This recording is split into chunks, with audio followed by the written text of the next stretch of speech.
Hello বন্ধুরা, আমি সুস্মিতা। নতুন আরও একটা ব্লগ ভিডিওতে সবাইকে স্বাগত জানাই। নতুন আরও একটা দিন তোমাদের সাথে শুরু করলাম। কে কোথা থেকে ভিডিওটা দেখছো এবং কেমন আছো অবশ্যই কিন্তু কমেন্ট করে জানিও। তো সকালবেলা আমি চলে গেছিলাম ফুল তুলতে। আর ফুল তুলতে গিয়ে পায়রাগুলোকে দেখে একটু ভিডিও করলাম। এই যে ফুল তোলা হয়ে গেছে, এবার বাড়ি গিয়ে করব হচ্ছে পুজো।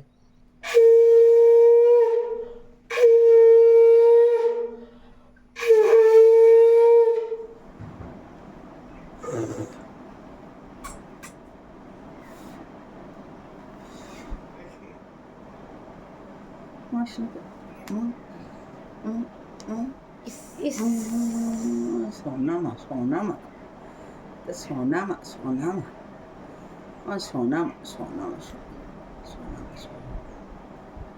খোঁচো রঘুকে ডাকো, রঘু, রঘু, রঘুকে ডাকো তোমরা, রঘু, তখন বাপ ভুলে গেছে। রঘু, খোঁচোকে ডাকো, খোঁচোকে ডাকো, খোঁচো, বাবাকে ডাকিনি একবার সকাল থেকে। খোঁচোট, খোঁচোট, খোঁচোট, বাবুকে ডাকো, বাবুট, বাবুট, বাবুট, খোকা ওঠ, খোকা ওঠ, খোকা ওঠ।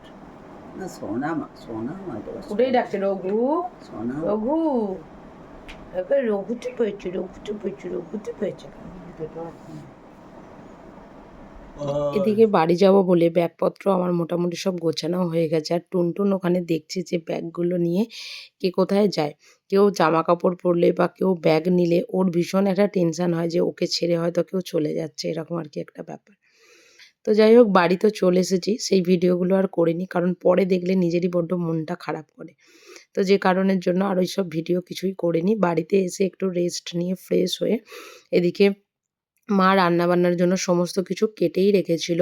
ওদিকে লাস্ট আমি আলু ভাজা করতে বলেছিলাম আর কি, তাই আলু ভাজাটা হলো। আর এদিকে সিম দিয়ে, বেগুন দিয়ে, আ বরবটি দিয়ে, আলু দিয়ে একটা তরকারি আর কি। আর এগুলো সমস্ত কিছু করে দেবার পরে আর কি, মানে টুকটাক হেল্প করে দেওয়ার পরে আমি ওপরে চলে গেছিলাম নিজের ব্যাগপত্রগুলো গোছানোর জন্য। কারণ কাল ট্রেন, আর সেই মতন আমাকে সমস্ত কিছু গুছিয়ে রেডি করে রাখতে হবে। আর যত কম ব্যাগই করি না কেন, প্রত্যেকবার ব্যাগের জায়গা হয় না বললেই চলে আর কি। আর এবারে যেহেতু আমার ব্যবসার কিছু জিনিসপত্র নিয়ে যাচ্ছি, সেগুলোতে তো আরও একটু ব্যাগটা ভারী হয় আর কি। আর ব্যাগের মধ্যে বেশ কিছু জিনিস আগে থেকে কিনে রেখেছিলাম, যেগুলোকে এদিকে গুছিয়ে রাখছি। আর এদিকে মানে গুছিয়ে রেখেছিলাম, ওগুলোকে বার করে সুন্দর করে আবার সমস্ত কিছু এদিকে গোছগাছ করছি আর কি। তো যাই হোক, ব্যাগটা গুছোচ্ছি, অনেক কিছু এবারে কিনেছি যেহেতু অনেক দিন ছিলাম।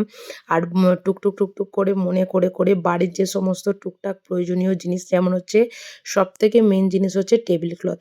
কারণ আমাদের বাড়িতে যে টেবিল ক্লথটা আছে ওটা একটাই, তো ওটাকেই মাঝে মাঝে 10 দিন, 12 দিন, 15 দিন অন্তর অন্তর ওটাকেই তুলে তুলে ধুয়ে দিই। আর ওই জিনিসের কাপড়টা এতটাই মোটা না, মাঝে মাঝে এত বিচ্ছিরি একটা স্মেলও বেরোয়, আর তাছাড়া হচ্ছে কালারটাও ফেডও হয়ে গেছে। তো একটা কিনবো কিনবো করছিলামও। তো বাড়িতে মোটামুটি একটা অলরেডি এসে রয়েই গেছে। আর আমি আরও দুটো পাতলা টাইপের কিনেছি, যেগুলো ধুতে বা তুলে নিতে খুব মানে সুবিধা হয় আর কি। তো এদিকে আমার ব্যাগটাও মোটামুটি গুছোনো হয়ে গেছে। আর এদিকে আমি শাঁখাপলাগুলোকে পরিষ্কার করে নিচ্ছি। প্রত্যেকবার যাবার আগে এই একটা কাজ কিন্তু আমার থেকেই যায়।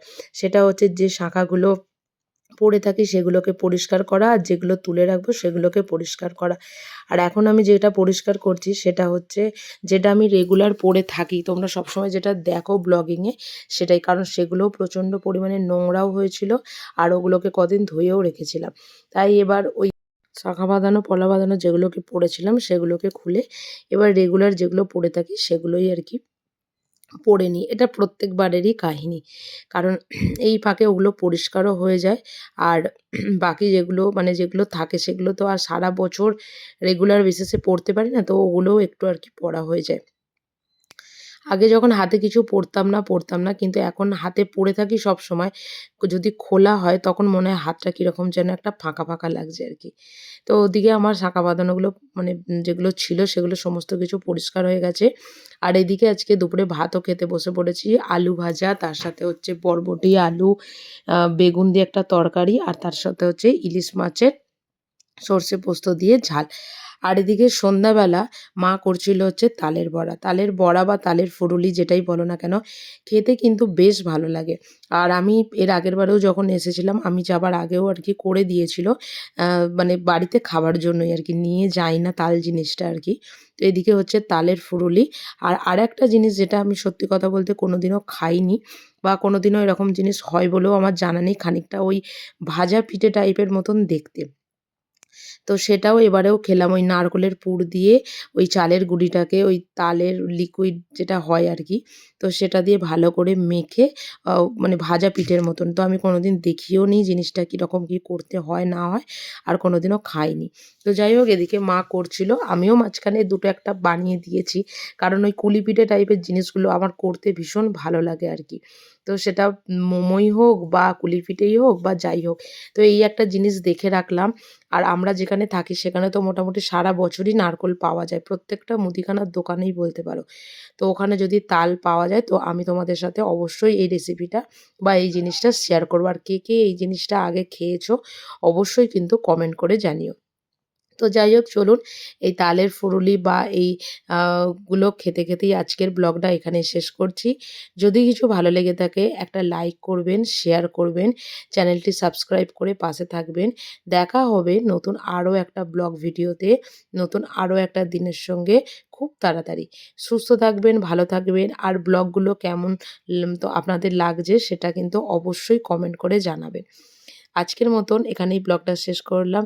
টাটা, ভালো থাকবেন।